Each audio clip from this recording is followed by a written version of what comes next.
দর্শক ফিরে যাই আমাদের আজকের অতিথি কণ্ঠশিল্পী রেহানা আক্তার জ্যোতির কাছে। আবারও আপনার কাছে ফিরে এলাম। গান নিয়ে আজকে আমরা অনেক আড্ডা দিব, কিন্তু আজকের আড্ডাটা শুরু করতে চাই আপনার কণ্ঠের একটি গান শুনে। কোন গানটা শোনাচ্ছেন?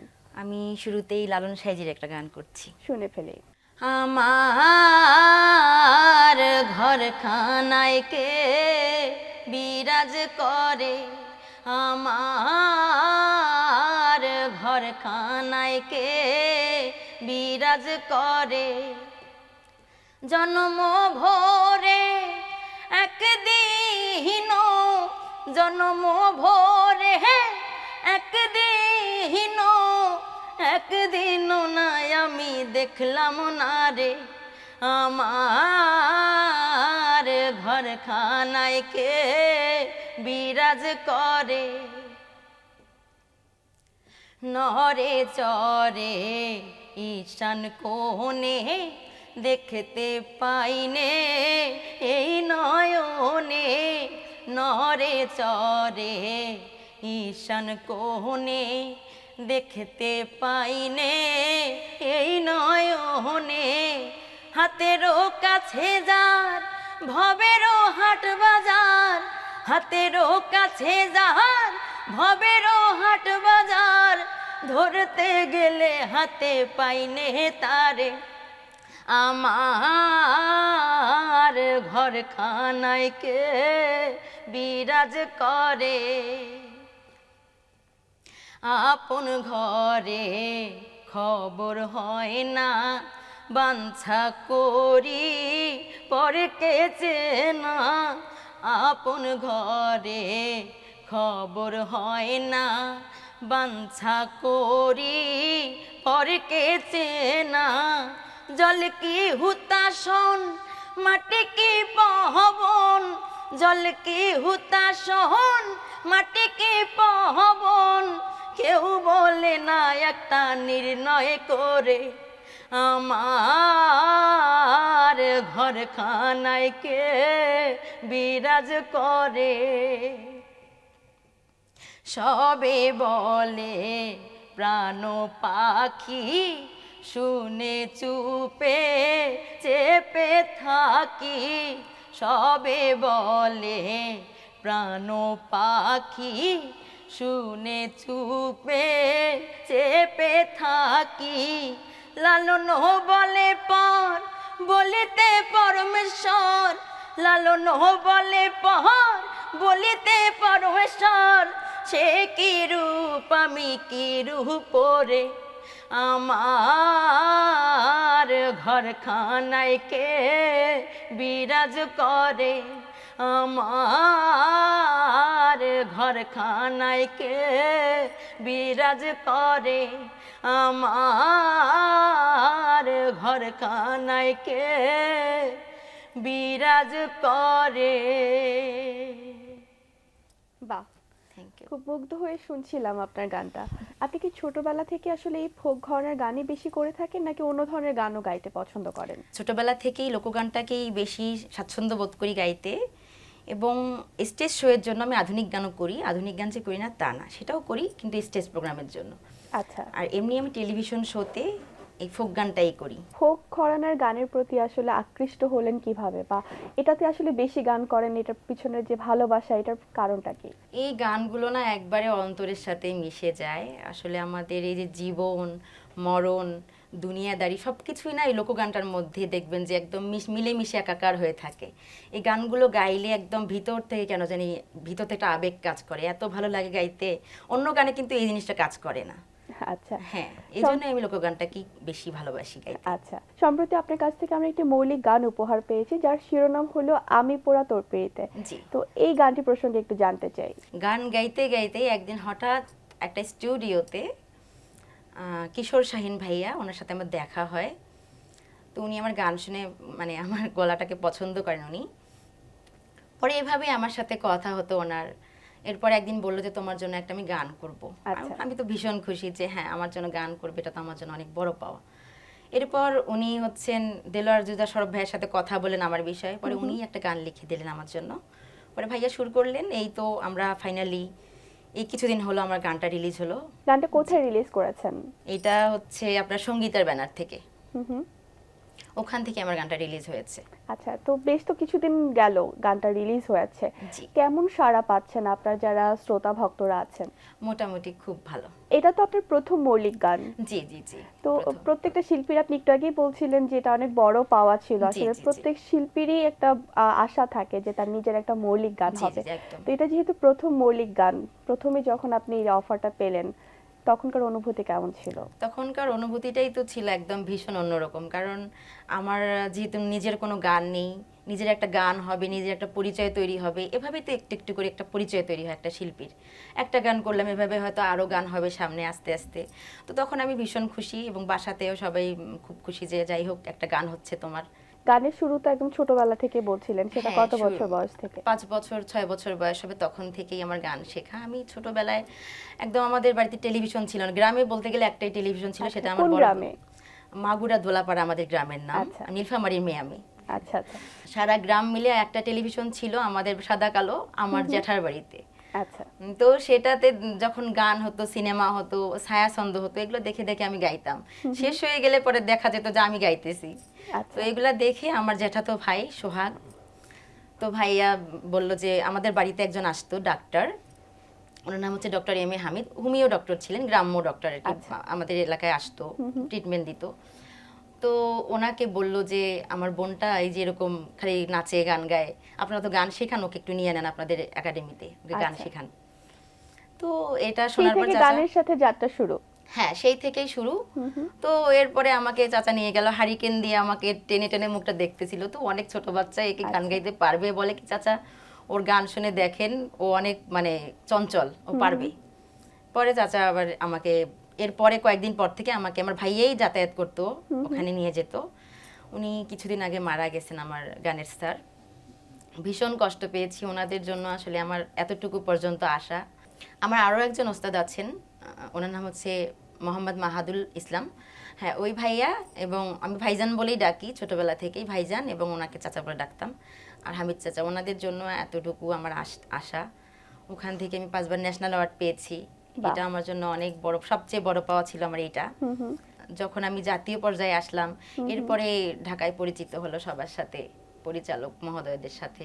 ওনারাই ডিসিশন দিল যে মেয়েটাকে ঢাকায় নিয়ে থাকলে মেয়েটা ভবিষ্যতে ভালো কিছু করতে পারবে। পরে আচ্ছা। এভাবেই আমার বাবা মাকে উৎসাহ দিল। পরে আমরা ঢাকায় আর কি সেটেল হয়ে যাই, 7 সালে, তখন আমি অনেক ছোট ছিলাম। আর এই যে গান গাইছেন, এতদিন থেকে চর্চা করে আসছেন, আপনি তো ছোটবেলা থেকেই ফোক ধরনের গানই বেশি গাইতে পছন্দ জি করেন। আপু, হ্যাঁ, এরপর তো আপনি বিভিন্ন ধরনের স্টেজ শোতে পারফর্ম করেছেন। জি, জি, জি। তো স্টেজ শোর পারফর্মের অভিজ্ঞতা প্রসঙ্গে যদি একটু জানতেন। এই স্টেজ শোগুলো না ভীষণ ভালো লাগার একটা ব্যাপার, কারণ ওখানে সরাসরি দর্শক থাকেন, এবং সরাসরি যে গানের জন্য রিকোয়েস্টটা আসে যে এই গানটা করেন, ওই গানটা করেন। আরেকটা কথা আছে, আমার এলাকায় কিন্তু আমাকে ছোট মমতাজ বলেই চিনে। আমার এলাকার মানে স্টেজ শো এর ব্যাপারগুলো না আমার কাছে খুব ভালো লাগার একটা আচ্ছা। বিষয় ছিল, কারণ স্টেজে আমাকে দেখলেই বলতো ছোট মমতাজ, ছোট মমতাজ, এই যে আমাদের ছোট মমতাজ। এই মুহূর্তে আসলে আমার মনে হচ্ছে যে আপনার কাছ থেকে আরেকটা যদি গান শুনতে পেতাম, যদি জি, কোনো ভাওয়াইয়া গান আমাদের শোনাতেন। ও কি বন্ধু কাজল ভ্রমরারে। শুনে ফেলি। ও কি ও বন্ধু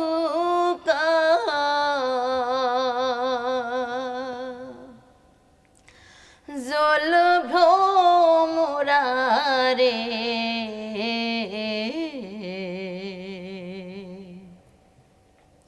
কোন দিনা শিবেন বন্ধু, কয়া যাও, কয়া যাও রে,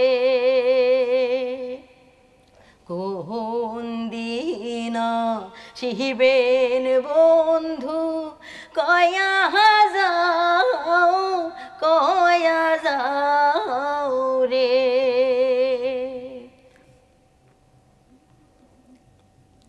যদি বন্ধু যাবার চাও, ঘরের গামছা থুইয়া যাও রে, যদি বন্ধু যাবার চাও, ঘরের গামছা থুইয়া যাও রে, বন্ধু জল ভ্রম রে কোন দিন শিবেন বন্ধু কয়া যাও রে কোন দিন শিবেন বন্ধু কয়া যাও রে কোন দিন শিবেন বন্ধু কয়া যাও রে। অসাধারণ। আপনি তো Thank you. বলছিলেন নীলফামারীর মেয়ে, তো জি। আপনার ওদিককার আঞ্চলিক যে গানগুলো হয় সেগুলো কখনো গাওয়া হয়েছে? হ্যাঁ, আমি যখন লাইভ প্রোগ্রামে গাই তখন গাওয়া হয়, আর রেকর্ডিং প্রোগ্রামে গেলেও গাওয়া হয়, কিন্তু সেটা হচ্ছে আমাদের ডিরেক্টর প্রডিউসারের ডিসিশন অনুযায়ী গাইতে হয়। তারা যখন আচ্ছা। সাজেস্ট করে যে এই গানটাই করো তখন করা হয়, মানে খুব কম তখন হয়। আপনি একটু আগে বলছিলেন যে আপনার এলাকাতে আপনাকে সবাই ছোট মমতাজ বলে ডাকে এবং আপনি এই ডাকটা খুবই উপভোগ করেন, জি। ভালো লাগে আপনার কাছে। জি। তো এমনিতে কি আপনার সঙ্গে মমতাজ ম্যামের দেখা হয়েছিল? জি, দেখা হয়েছে, আমার দুইবার ওনার সাথে দেখা হয়েছে। আচ্ছা। একবার হচ্ছে আপনার কমলাপুর স্টেডিয়ামে একটা প্রোগ্রামে গান গাওয়া হয়েছে। তখন তখন আমি ছোট ছিলাম, আচ্ছা। ফোন ছিল না, স্মৃতিটা ধরে রাখতে পারিনি। হুম হুম। আর একবার দেখা হয়েছে বাংলাদেশ শিল্পকলা একাডেমিতে। উনি কি জানেন যে আসলে আপনার এলাকাতে যে আপনাকে ছোট মমতাজ না না, বলে? এই বিষয়টা আসলে উনি জানেন না, কারণ স্বল্প সময় দেখা হয়েছে, হুম হুম। স্বল্প সময় সবকিছু, তো এই জন্য ওইরকম করে কখনো বলা হয়নি। এই পর্যায়ে এসে আসলে এখন তো আপনার নতুন মৌলিক গান আমরা পেয়েছি, তো আর কি কি নতুন কাজ আমরা সামনে পেতে যাচ্ছি? আমি আসলে এই মৌলিক গানটাই যে আমার করা হয়েছে সেটা না, আমি নাটকেও একটা গান গেয়েছি। এটার ডিরেক্টর হচ্ছে ইন্ডিয়ান একজন লোক, উনি হচ্ছেন শুভজিৎ রয়। আচ্ছা। ওনার নাটকে আমার গান গাওয়া হয়েছে, উনি বাংলাদেশেও কাজ করেন। হুম হুম। নাটকের নাম হচ্ছে দাফন। এখানে অনেক বড় বড় সেলিব্রিটিরা আছেন, আমাদের রুনা খান ম্যাডাম আচ্ছা। আছেন, এরপরে উর্বি আপু আছেন এই নাটকে। ওখানে আমার একটা গান গাওয়ার সৌভাগ্য হয়েছে। তো আশা রাখছি যে ভবিষ্যতে আপনার কাছ থেকে আমরা আরো অনেক ভালো ভালো গান যেন উপহার পাই জি। এবং আপনিও যেন আপনার স্বপ্ন পূরণ করতে পারেন সেই আশাই রাখছি। আমরা কথা বলতে বলতে অনুষ্ঠানের একদম শেষ পর্যায়ে চলে এসেছি। আমরা আজকের অনুষ্ঠানটি শেষ করব আপনার কণ্ঠের একটি গান শুনতে শুনতে, কিন্তু তার আগে আমি আমার দর্শকের কাছ থেকে বিদায় নিয়ে আসি। প্রিয় দর্শক, এতক্ষণ কথা হচ্ছিল অতিথির সঙ্গে, এবার সময় হলো বিদায় নেবার। আমাদের অনুষ্ঠান সম্পর্কে আপনার যে কোনো মতামত ও পরামর্শ জানাতে লিখুন এই ঠিকানায়। প্রযোজক দিন প্রতিদিন বাংলা ভিশন, নূর টাওয়ার, 110 বীরত্তম সি আর দত্ত রোড, ঢাকা 1205। ফোন 96320303 আমাদের ইমেল অ্যাড্রেস dinprotidin@banglavision.tv। মার্কিন সাংবাদিক অ্যান্ডি রুনির একটি উক্তি বলে বিদায় নেব আজ। তিনি বলেছেন, যখন কেউ থাকে না তখন যে হাসি আপনার মুখে ফুটে ওঠে সেটাই প্রকৃত হাসি। প্রিয় দর্শক, সবাই ভালো থাকুন, সুস্থ ও সুন্দর থাকুন। আজ সারাদিন সবার জন্য শুভ ও কল্যাণময় হোক। এবার গান। আমি পড়া তোর পিরিতে, আমি পড়া তোর পিরিতে, পড়া মনের কবর দিতে, বুকের মাটি খুঁড়ি তোর ভালোবাসার ভাটায় আমি ইটের মতো পুরি রে, ইটের মতো পুরি। আমি পড়া তোর পিরিতে, আমি পড়া তোর পিরিতে, পড়া মনের কবর দিতে, বুকের মাটি খুঁড়ি তোর ভালোবাসার ভাটায় আমি ইটের মতো পুরি রে, ইটের মতো পুরি। আমি তোরে ভালোবাসি, তুই দিলি দুঃখ, বুঝি নাই রে তোর চালাকি, ছিল অতি সূক্ষ্ম রে, ছিল অতি সূক্ষ্ম। আমি তোরে ভালোবাসি, তুই দিলি দুঃখ, বুঝি নাই রে তোর চালাকি, ছিল অতি সূক্ষ্ম রে, ছিল অতি সূক্ষ্ম। তোর আকাশে তোর বাতাসে, তোর আকাশে তোর বাতাসে ঘুড়ির মতো উড়ি, তোর ভালোবাসার ভাটায় আমি ইটের মতো পুরি রে, ইটের মতো পুরি। আমি পোড়া তোর পিড়িতে, আমি পোড়া তোর পিড়িতে, পোড়া মনের কবর দিতে বুকের মাটি খুঁড়ি। তোর ভালোবাসার ভাটায় আমি ইটের মতো পুরি রে, ইটের মতো পুরি। তোর ভালোবাসার ভাটায় আমি ইটের মতো পুরি রে, ইটের মতো পুরি। তোর ভালোবাসার ভাটায় আমি ইটের মতো পুরি রে, ইটের মতো পুরি।